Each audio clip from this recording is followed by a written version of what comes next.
Hello, friends. Welcome back to Panel Chewing. This is issue or episode, whichever you want to call it, 101. We're in the triple digits. We have graduated to triple digits. And I'm here with Jarrod, as usual. Jarrod, how's it going? It's going well, Steve. Thanks for having me again. Of course. I won't leave you alone now, so you're stuck. Awesome.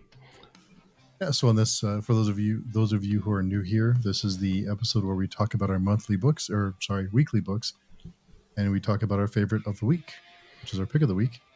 And speaking of monthly books, we are planning on having a monthly recap. We're still working that out, just to do like a spoiler-filled recap of one or two of our favorite books of the month, and possibly having a guest. So keep your ears peeled for that. I didn't have a topic picked out, but there was a video I watched today about the comic book industry and how the comic book industry as a whole is seen a resurgence. However, monthly issues are way down. So most people are buying manga and trades from the bookstore or from Amazon or wherever, but monthly issues are not selling very well for a multitude of reasons. I think part of it is that it's just the format. A lot of them are event based, and if you aren't buying 3, 4, 5, 6 different books to keep up with an event, it's easy to fall off. And one of the solutions that I saw in this video was to make digital monthly books more accessible, like have day-to-date books on like the Marvel website, the DC website, DC Unlimited, Marvel Unlimited. So the problem with that, I think, is if you make them day-to-date for digital monthly books, you're basically going to kill comic book shops, because it'll be way too easy to just have your book on your reading device the day it releases. There'll be no reason to go to the comic book store. Well, there's still reasons, of course. There's still the community. There's still, you can flip through books, things like that. But I think it would really hurt local stores. So I wanted to get your thoughts on that. Yeah, that saddens me. Yeah, for the most part, because that's I still am in love with these monthly floppies, and I don't think I'll ever grow out of that. But I'm all grown up, so I'm not the target. The ones the consumer that they want to get. I'm the consumer they already have. Yeah. So it does sadden me. And this goes back to when they actually started up trades paperbacks. Mm-hmm. There was that debate about waiting for the trade and getting the monthly issue. And then of course the digital comics have been around for a while, and the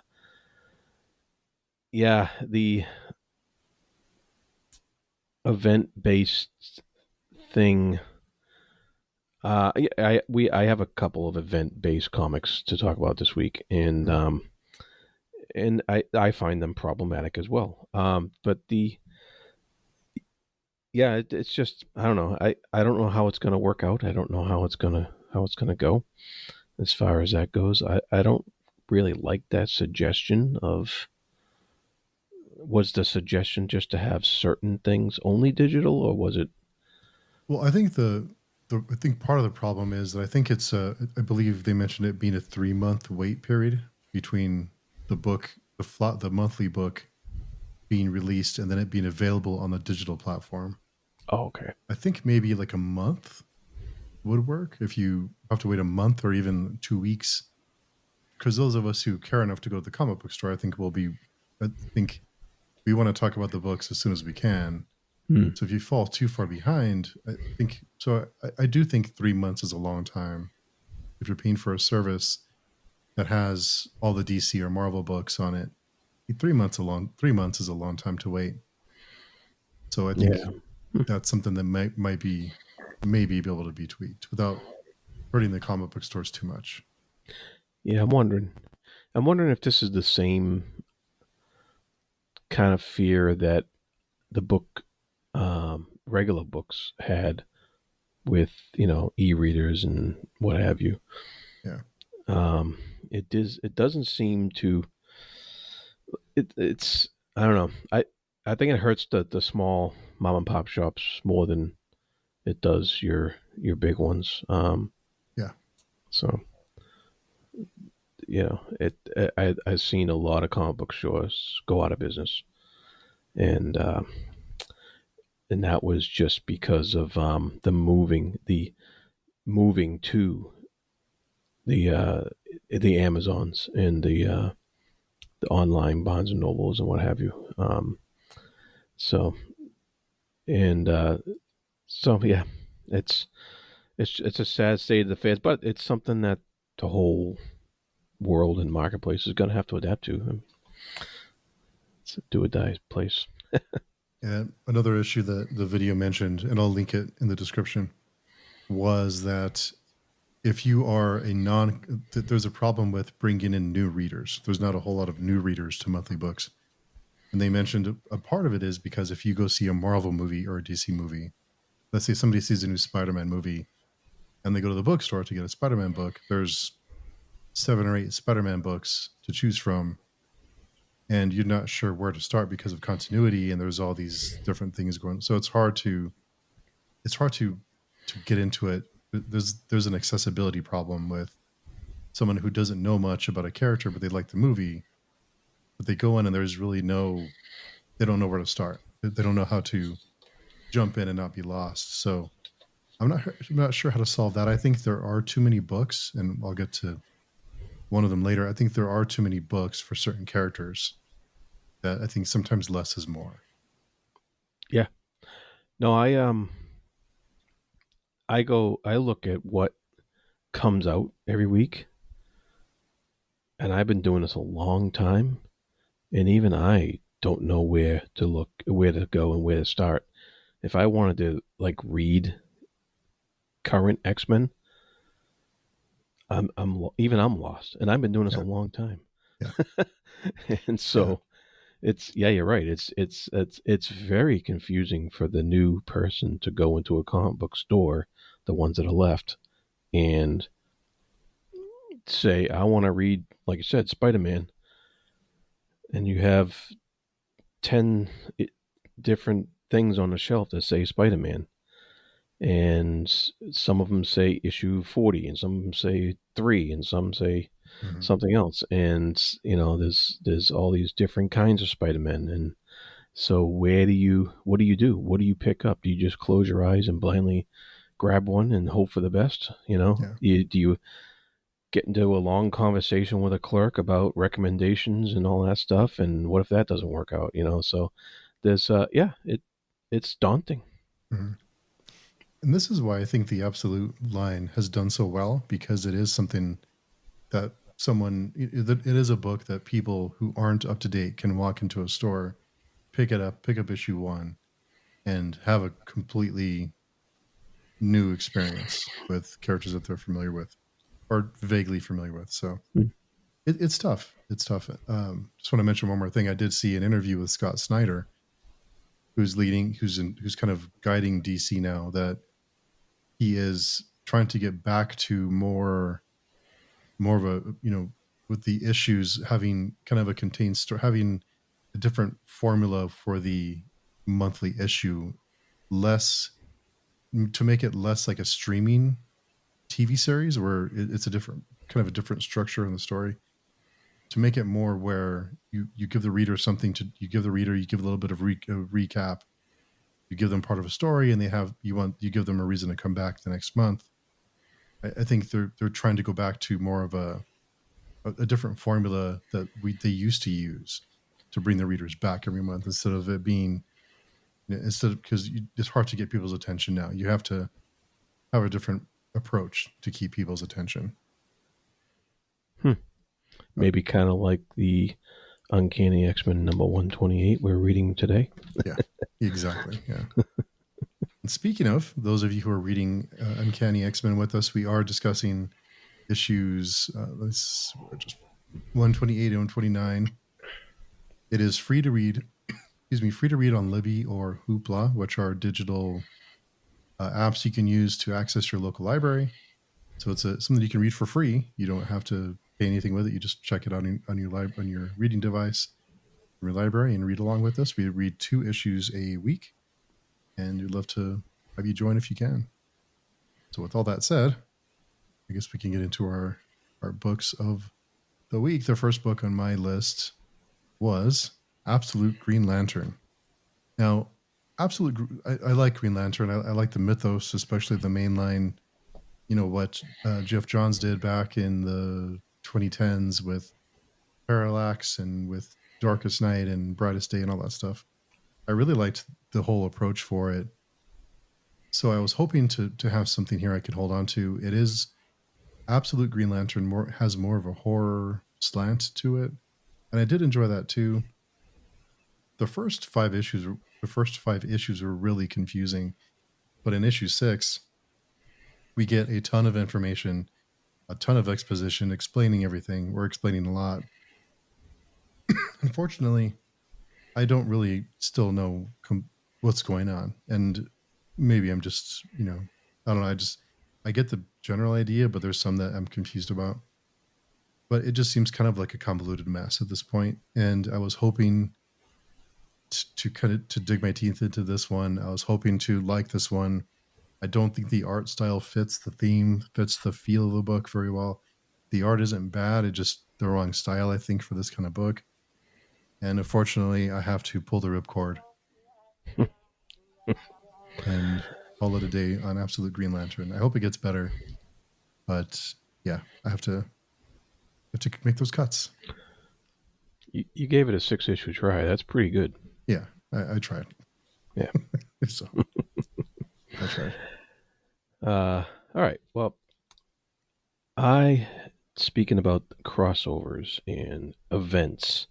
Um, my first comic to talk about this week is Imperial War.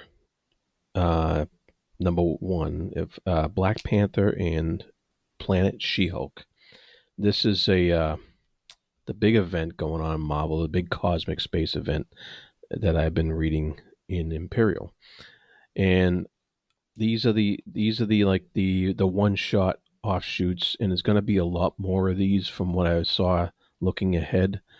Um, and they was still written by Jonathan Hickman, so I took a chance on him, and then it turned out that he was co-writing them with somebody else. Um, and I really wanted to like these because I do like the main book, the main storyline, and it just turns out that they were okay. Um, they did add a little bit to to the backstory of the main event, um, but the Imperial War Black Panther issue in particular has some significant stuff because this big event does deal with Wakanda in space and how they're getting blamed for this whole thing, and then they're not actually at fault. But and then the She Hulk is just overseeing the Hulk's planet while they're gone, and the story was kind of nonsensical. It was, the thing about the She Hulk is ever since, because we're going to be talking about John Byrne later, ever since John Byrne did his run on She Hulk, everybody's tried to copy that. And it just doesn't work sometimes. And they try to give her humor. They try to give her, I don't know, this irreverency that Byrne mastered when during his run. It just doesn't work when other people try to do it, and it didn't work here either.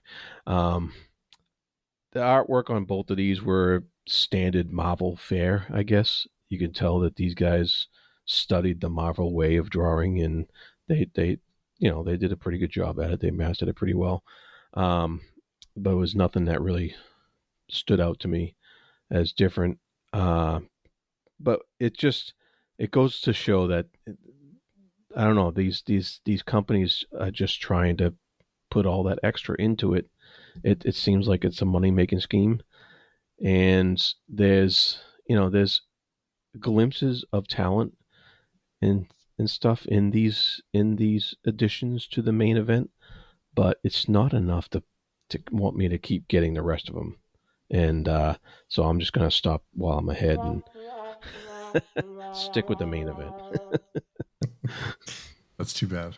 Yeah, it's too bad. Yeah, it's John Byrne is a tough act to follow for sure. For a long time now. Yeah. Yeah, yeah. Even now, it's a little, yeah. Even now,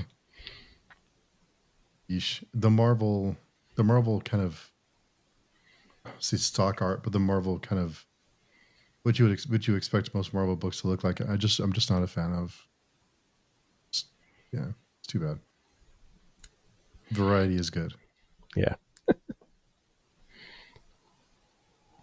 So the next book on my list is one that, well, it's my favorite absolute book still, and I think now come to think of it, it may be the only absolute book I'm still reading, which is Absolute Superman number 11. In this issue, Ra's al Ghul and Brainiac are trying to break Superman and torture him and try to, have him do their bidding, and he's fighting back against that. Now, I typically dislike the whole heroes should never kill and heroes should be better than the villain kind of thing. I typically dislike that just because that's a whole another debate. But it handled that. This issue gave me a different perspective on it, the way it handled it, and kind of made me think the angle it took and the way that it explained it about why heroes shouldn't kill. It I liked it. I thought it was thought provoking for me. I still like this book. It seems like in 11 issues, it feels like a good pace where we are after 11 issues. And I think that's the strength of this book is the pace and the way that it's been structured thus far. Because it's never boring. There's something always going on, but not too much. So yeah, I really like this book. I'm really enjoying Absolute Superman. And yeah, good stuff. Cool. I'm looking forward to that. Yeah.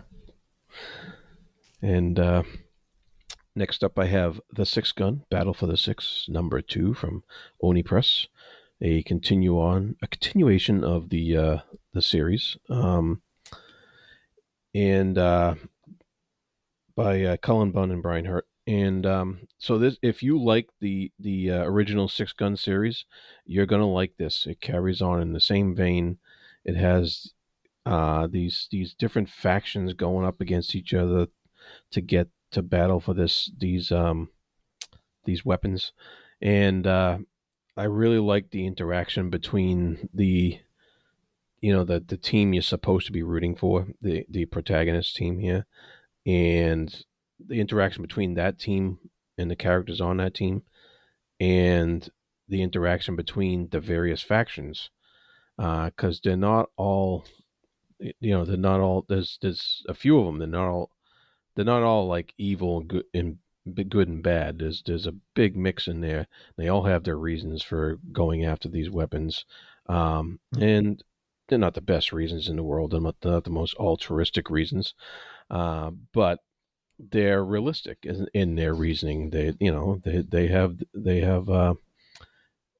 as far as adventure comics goes, as realistic as an adventure comic can get.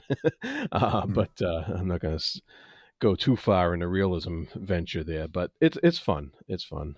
It's a fun book to read, and so if you, like I said, if you like the original series, you'll really like it, and it continues on in that vein. Um, I did have a question for you, Mhm. Steve. This series has those hard cardstock covers Mhm. as opposed to the floppy paper ones, and I wondered if you which you preferred. For the hardstock ones, it feels like Yeah, it's more sturdy and it feels like you get more bang for your buck when it's more of yeah. a better cardstock. I do like the cardstock, but I do worry about damaging them easier Mm-hmm. when I'm reading them. It's like I'm like extra careful with them because I don't want to crease them, you know. But Yeah.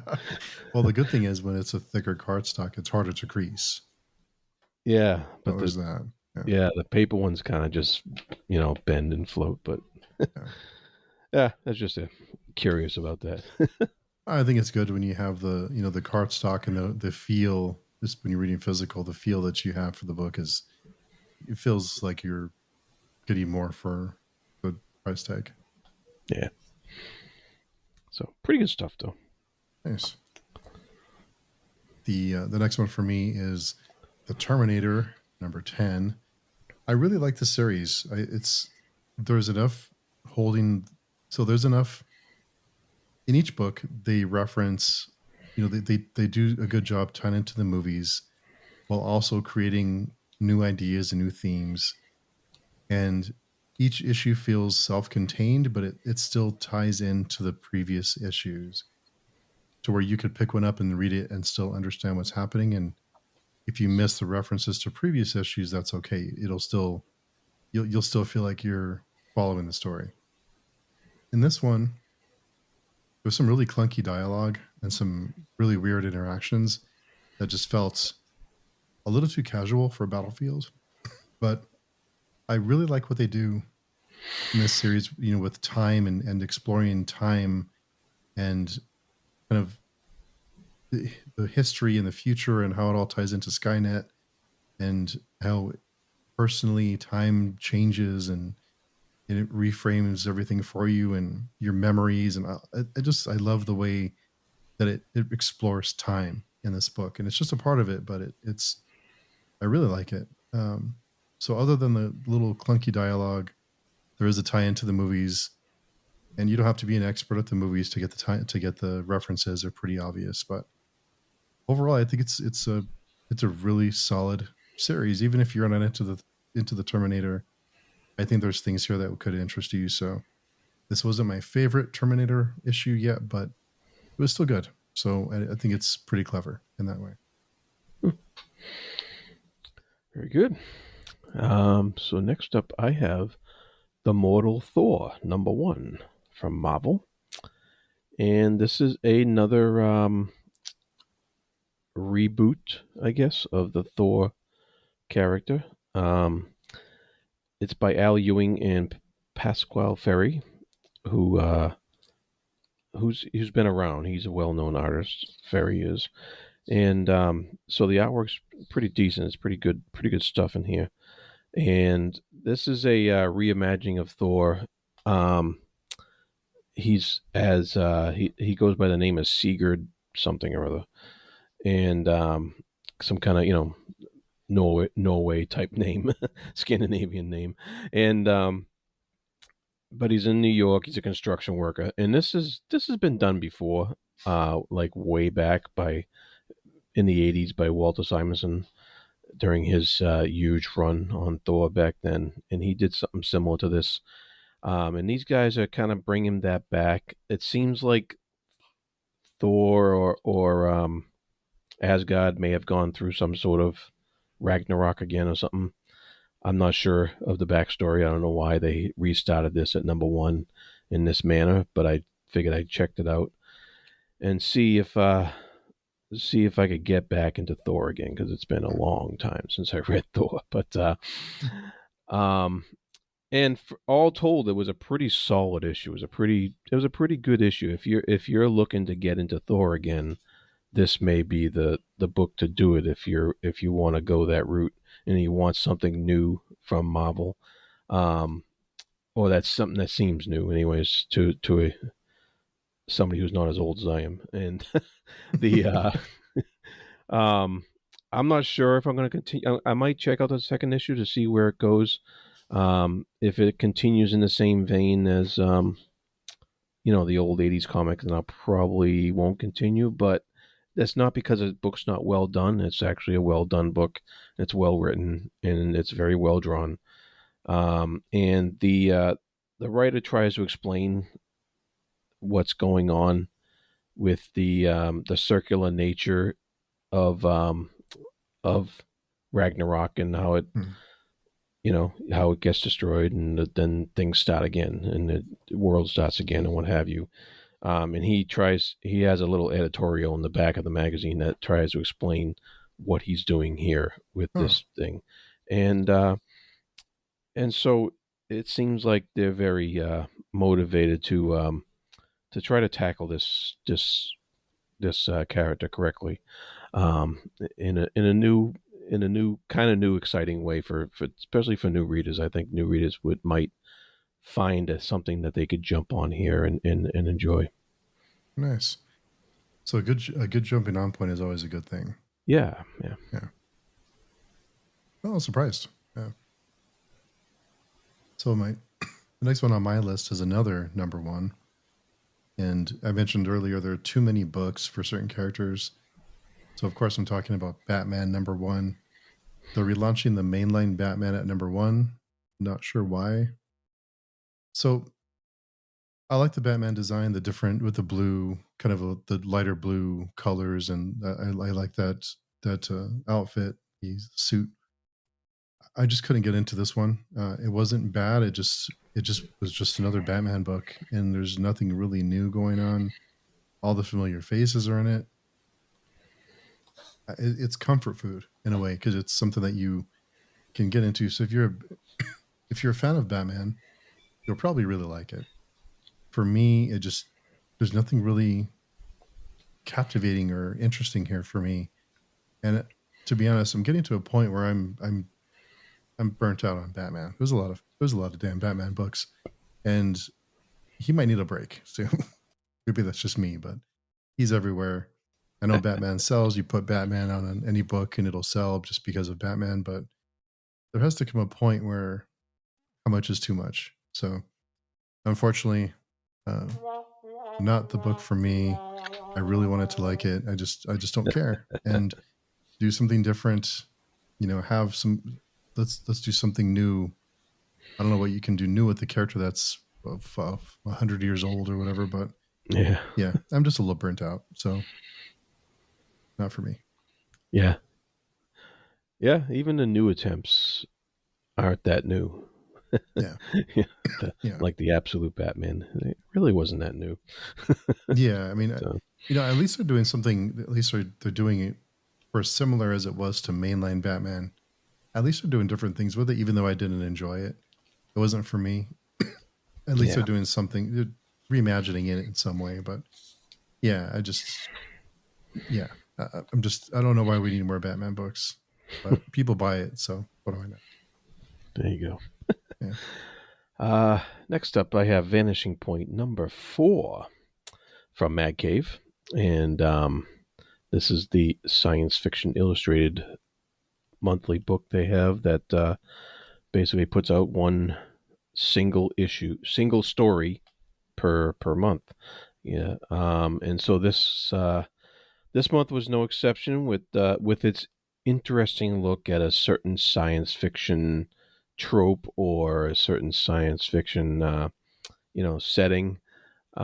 This one was the question of do it's basically Isaac Asimov's question of do robots do they have license to live? Do they want to live? Do they want to continue? And this story is about a robot, and took an interesting take towards the end. It's an interesting reveal at the end, and just like some of these vanishing points, the previous issues have been, they have this interesting reveal that just makes you stop and go, oh wow, okay, that was pretty cool. Um, I don't think this issue was quite as good as 2 and 3, but it's still a good solid issue. It's a enjoyable, fun issue to read. It brings up the questions of robot sentience and what that means, and the cover even has a robot with a pointing a gun to his head. So it's kind of funny, but um, yeah, all around a pretty solid issue, and it makes me, of course, want to get the next one and see what else they come up with. So it's kind of cool. I'm enjoying this series so far. Vanishing Point, I think, stands out as one of the highlights. Usually, even if it's not the pick, it's Yeah, usually up there or in yeah, contention for the pick. Usually, and I think it does things that they're self-contained and they always leave you with something to think about. So, yeah. So next I have Minor Arcana number 10, and this issue, Jeff Lemire returns oh, to nice. illustrating, Huh. and there's a reason why. It's kind of a one shot. Um, he gives us the story of Bud. I forget their last name. Saint Pierre, Bud Saint Pierre, her grandfather, and the Hmm. father of her mother, and it goes back to 1977 Hmm. uh, when he's uh, in prison. So, and it tells his story and how he deals with life in prison. Something exciting happens while he's there, so be prepared. It's Um, yeah. and it was really neat. I I really I It's funny because like we were getting used to the other artist on the series, and she was good, but it was actually really nice to see Jeff's art again. Um, and so I don't know how they're going to trade off like that as far as the series go. And I'm glad he's got somebody to help him keep up with the monthly Hmm. schedule. That's key, I think. I think it's really important. I think the artist he found really works. But it was really nice to see his artwork again as well. So a really great issue. Almost my pick of the week, but something else beat it out. But it was a really, really good, solid issue of Minor Arcana. Oh wow, that's exciting. I wonder if with it being kind of a contained issue that like a flashback, it sounds like, Yeah, or telling a story. I wonder if he had been working on that while the other artist took over artistic yeah, duties and maybe allowed him time to draw this one. But yeah, it's for as good as the other artist is, and as much as I didn't mind really the art change, it is nice to, I'm sure, have him back on pen and artwork. yeah. Good stuff. Yeah. The next one for me is Sisterhood number 3.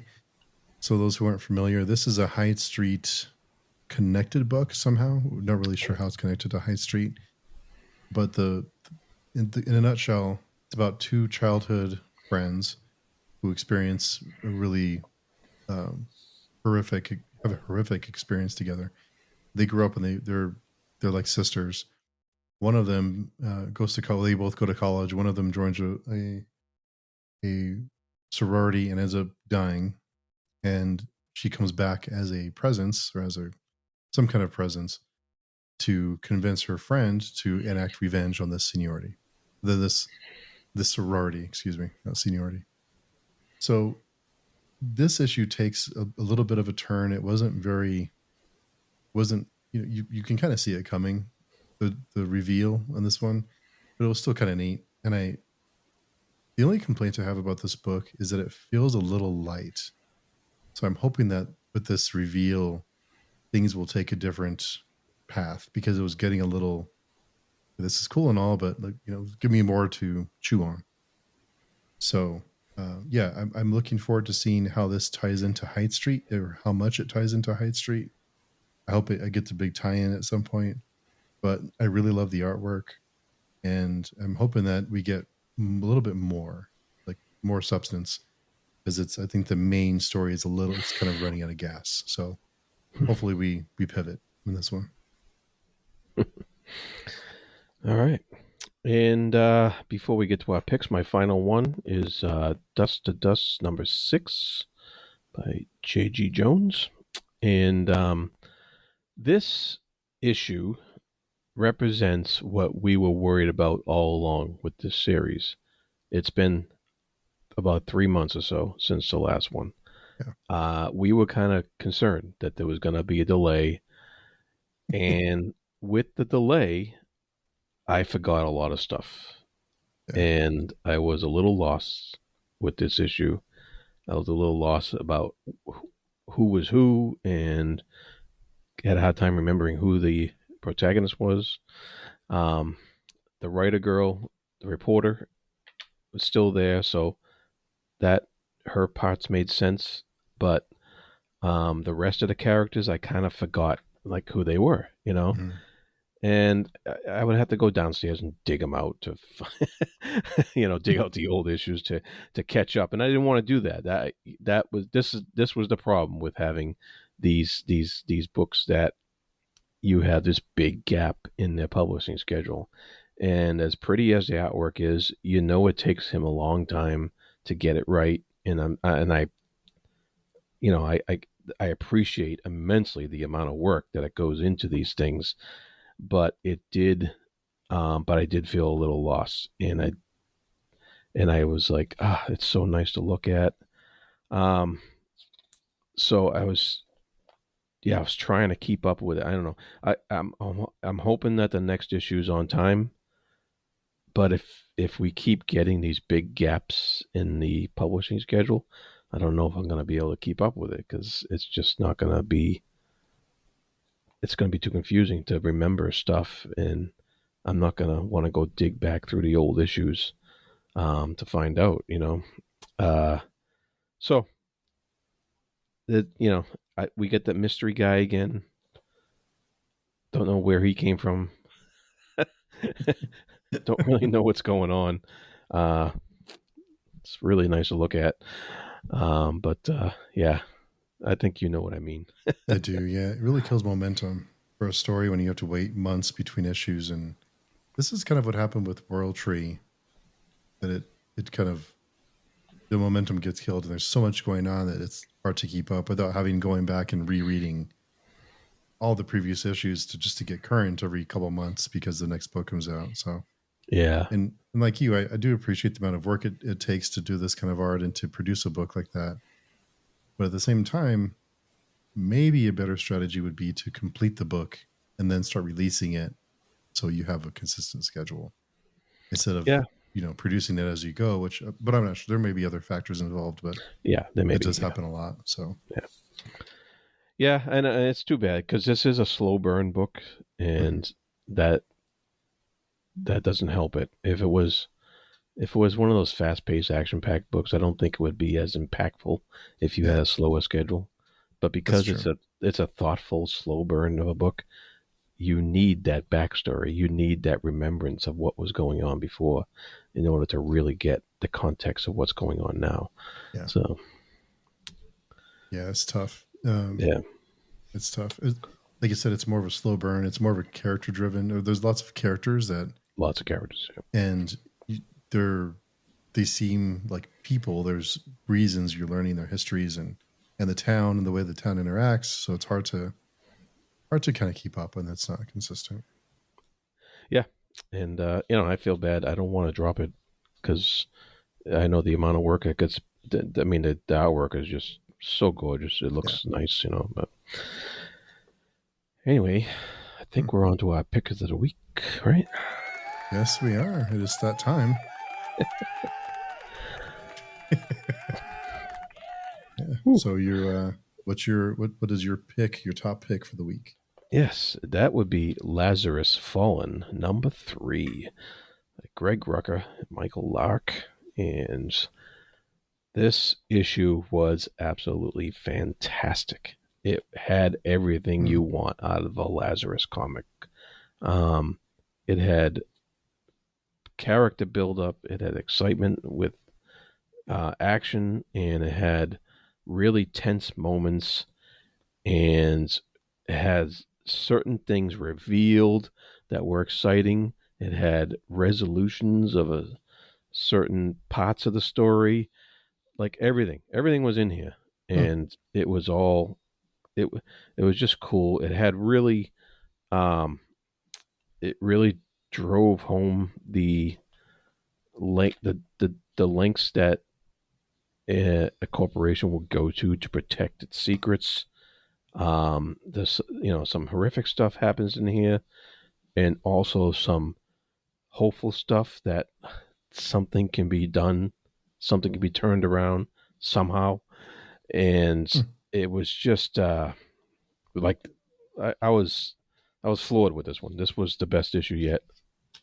Um, in memory, anyways. It's this series has been going on for a long time, but I really enjoyed this issue. It's like I said, it's especially at the current run, it's the best one that's come out. Well, hopeful. I did not expect hopeful with this one. Yeah, It's been pretty bleak from I mean, it's from the bleak. first. Yeah. Yeah, it is bleak. But there is a glimmer. There's a glimmer here that Hmm. something's gonna change in the horizon, but we'll I see. like that. Hmm. Interesting. Yeah, I did not Yeah, expect hopeful in with Lazarus. So I think I need to. I think I have a few issues left of the first series I need to finish. I probably should just reread the whole thing. It's not that long. I think it was what 20 something issues, 20 or 30. yeah. The first series was like 20 something issues, and then there was a another 6 issue series, Hmm. and then there was another, I think, another 6 issue series of really thick ones, Hmm. like 60-page ones. Um, and then they started this one. Huh. Nice. So for me this week is Artificial number one. This is by Image Comics and Maria Levette. I hope I'm not mispronouncing Maria's last name. I'm a pretty big fan of the work. There was a book earlier, I think it was last year, and now the name of it slips my mind. With the app that people were wishing someone else to fall in love with them, it was a commentary on social media and how it affects us and how it can influence our decisions and we'll do things we would never do otherwise because dating apps and things like that people have experiences with them. But the I thought it was really thought provoking. There was another series, like a vampire series. I couldn't get into it, so it wasn't for me. But with Artificial, the setup is there's a woman who we follow who is a she's getting over a breakup, and there is an AI like an AI service that she's looking into. So you pick and choose the kind of partner you want. You pick and choose how you want how they want how their name, how you want them to look, how they excuse me, how they treat you, everything from top to bottom. You pick everything, and there's a like an android or like a synthetic human that is dispatched to you, and you go out on dates and you are intimate with them and everything else. Whatever you want to do, as much as you of course you pay for the extra features. Now it raises a question of because she's get over her ex boyfriend, she's questioning whether or not she should kind of try things again with him. There's a question of where we're heading. I think with is it easier to pick a like an AI service that isn't a real person, but you mold it to exactly what you want, or is it better to deal with a living person that has challenges and that you are is not just everything comes easy. It's never easy. It takes work, it takes compromise, and there's things that you don't like about the other person, just like they don't like things about you. Right. So lots of questions here, and you also have to be careful when you choose which features you want, which ones you choose, because there's some darkness on the horizon here with this service. But overall, it really thought provoking book. I'm excited to see where it goes. Levette has a way of, at least based on the other series I read from her, of just really taking time and care to explore these themes without banging you over the head with it. So I'm looking forward to seeing where this goes, and I think it's a great setup. And there wasn't a ton of dialogue or expo. There's just enough to pull you in. So I did appreciate that too. Artificial number one. is my pick of the week. Yeah. Cool. Yeah, I was looking at that one. I was wondering if I should get it or not, but it sounds like I should. Yeah, I enjoyed it.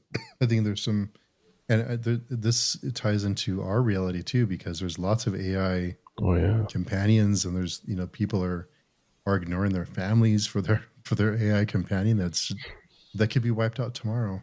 That it could be gone with a whatever service they're using could be gone tomorrow, and this AI companion you invest weeks, months, and years into could disappear tomorrow and won't matter.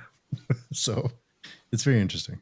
But with all that said, we are on to Uncanny X-Men, and we're discussing issues 128 and 129 today. So we'll start with 128, which is I believe they call it the Proteus War or the Proteus, I forget the title, but it Yeah. continues from the previous issue. Yep. Yeah. This 128 continues on as Proteus is on the run, but terrorizing the uh, the uh, the city they're in. Was it Edinburgh? I think it's somewhere in Scotland, and it's interesting because he echoes a lot of the stuff that a lot of the villains in the X-Men comic have echoed before. That this theme of they should be the masters over humans, and humans are just fodder Yeah. for their mastery and stuff like that. Um, and but it, it really makes you wonder, like, how could this guy not be messed up the way Yeah. the way he was brought up? Like, how could he not? Uh, it's kind of funny when you really think about it. I mean, you wonder, the did Moore have a choice with what she did? But on the other hand, what other choices did this guy have? As he's so messed up because of the way. Like, what else? What else is there for this guy? Other than Mhm.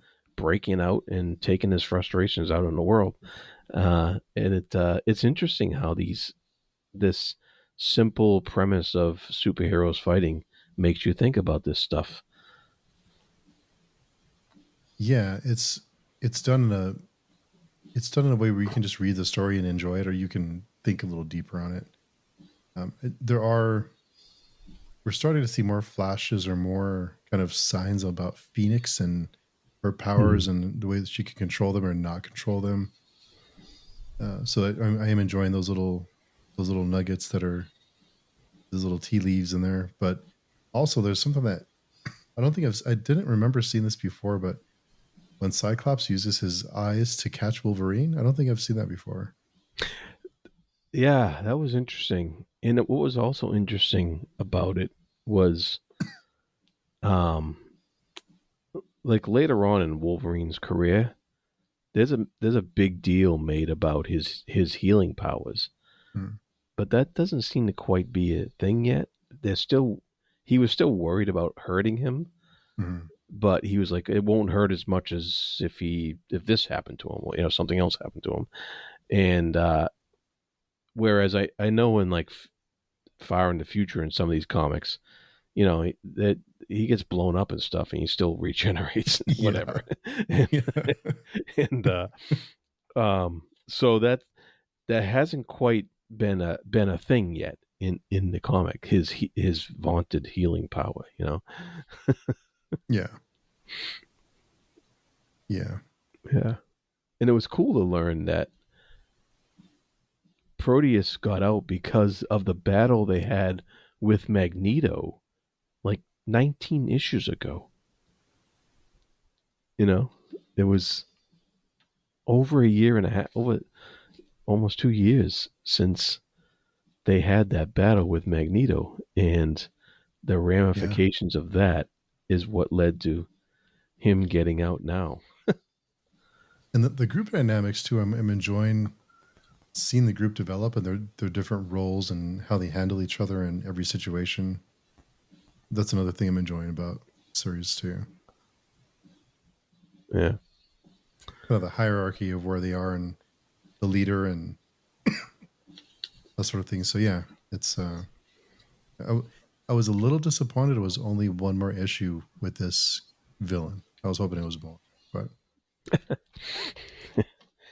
Yeah. Well, on to number 129, and I we mean, it makes up for it, right? yeah. So Well, we get some rest and relaxation, right? yeah, Finally, again. yeah. Uh, and Professor X is back, and he's a jerk. I mean, he kind of has a right to be though, right? I mean, I guess you It can't really blame him. Like we've been through it, so was kind of funny though, yeah. Uh, yeah, and yeah, and yeah, we get more Jean Grey going to the past and getting a little manipulation from Jason Wingard, and we get the White Queen showing her stuff yeah, and showing her power, and of course the introduction of Kitty Pryde, who becomes a major character in the future here. So yeah. I was a little bit surprised to. I didn't remember this issue back when I read it originally. I don't remember reading this one, but it's nice to see. And it was a little bit surprising that in the movies, in the Singer movies, that she had such a major role. But it was neat to see the introduction of this character. So it was neat. yeah, yeah, and they introduced her in the in that typical way where they they're doing the whole meeting the parents thing, going to the house, and you know, and of course she's falling through the walls as they're as they're talking and stuff. Um, that's just really neat how all that's like that. There's a lot that goes on in these issues that There are. that it's amazing that you can bring all that out in such a short issue and still get a high level of very awesome artwork.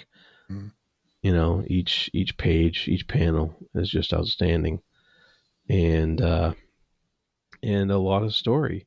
And we get the White Queen showing her power by capturing Storm and Wolvie and Colossus, and um you get the nice kid hiding away type situation, which that happens a lot in all kinds of media. yeah. But with in Kitty's Pride case, it makes perfect sense. Uh, Did you say and kids? Kitty Pride. Oh, they said kids. I was This gonna. fucking kid, these I was, fucking I kids. was just giving an excuse to use that. Yes, awesome. Yeah, yeah, kids hiding away. That's right. These Yes, fucking kids hiding away. This fucking kid, these fucking kids. Yes. Yeah. yes, The but you in know Pride's case, it makes sense because of her powers and yeah. the way they work. So I liked it. I liked it a lot. Yeah, the there was a really touching moment with Scott and with Jean that I really liked because of course with the Dark Phoenix saga, I think either about to start or officially anyway about to start. It was a nice moment with them. I did wonder because this is usually the last thing I read before we come and record, and it struck me on this read that there is a lot more dialogue on the page in these books than most modern books. Mm. And I wondered if that's intentional now to have less dialogue. That definitely was a trend that started with the image boom in the 90s. Yeah. Even so, I don't know. I mean, comics have evolved since then, since the image boom in the 90s. So you get a wide variety of different portrayals of dialogue, but back before that, it was pretty common to have a lot of dialogue like this, telling the story, or even a lot of exposition like this, telling the story, packing as much story as possible. Yeah. Whereas image tend to expand, focus on artwork, and decompress the story down to its minimum. And some of those stories that they first came out with the Wildcats and the Youngbloods and what have you, you could, if you took the amount of words, you could probably fit it in a whole trade paperback of that stuff in one of these issues. If you just got rid of all the splash pages and the, you know, I would much prefer a 9-panel page of John Byrne than anything else. You know, that's it's my taste, anyways. Yeah, I think that you make a good point about the '90s, and it went more of a visual aesthetic. You know, when the artists were on, you know, they're on the late night TV shows, and back, those of you who are old enough to remember, if you made it to one of the nighttime TV shows, it was a big deal back then. You know, to be on Arsenio Hall or Letterman or the Tonight Show. You know, now hardly anyone watches that stuff, but back then it was a huge deal. And these artists like Rob Liefeld, you know, Todd McFarlane, Jim Lee, they were like rock stars back then. Yeah, they were. And the focus was more of aesthetic. It was more of a visual. And I don't know if you've ever tried to read those early Image books. I forget what book I tried to read a while back. It was so bad. It was so bad. Yeah. Like, how did I enjoy this as a 11-year-old or whatever? But yeah, we've come a long way. Most certainly. Yeah. So we'll be reading issues 130 and 131 next week. So if you aren't already reading with us, like I mentioned, it is free. It will cost you nothing. All you need is an account for Libby or Hoopla, and all you need to make an account is your library card. So, and it's free. So go check that out and join us for our reading journey probably through the Dark Phoenix saga, and then we'll decide where to go from there. Yeah, so that's another pick of the week in the books. Until next time, Jarrod, where can people find you? You can find me at the Fantasy Thinker YouTube channel, and you can find me on Speculation Podcast and also Film Joining's Oscar Project. Yes, Oscar Project rolls on. We are watching every Best Picture film from 1960 on, and we are rounding off the 70s, which has been a pretty good decade of movies, I think. Pretty overall. Fantastic, yeah. Looking ahead to the 80s might be a little bit rough. We'll see. Fingers crossed. Crossing fingers. There's some highlights in there, but there's some not so great ones in there too. So we shall see. Yeah. So if you have any questions or comments for us, there's a link down below to send us a message directly, or you can come and visit our forums at pagechewing.com. Just click the link, create an account, and come and join our little group of misfits who like to talk about reading and movies and all sorts of stuff. So come and say hello. So yeah, until next time, we hope you find your pick of the week. Bye-bye.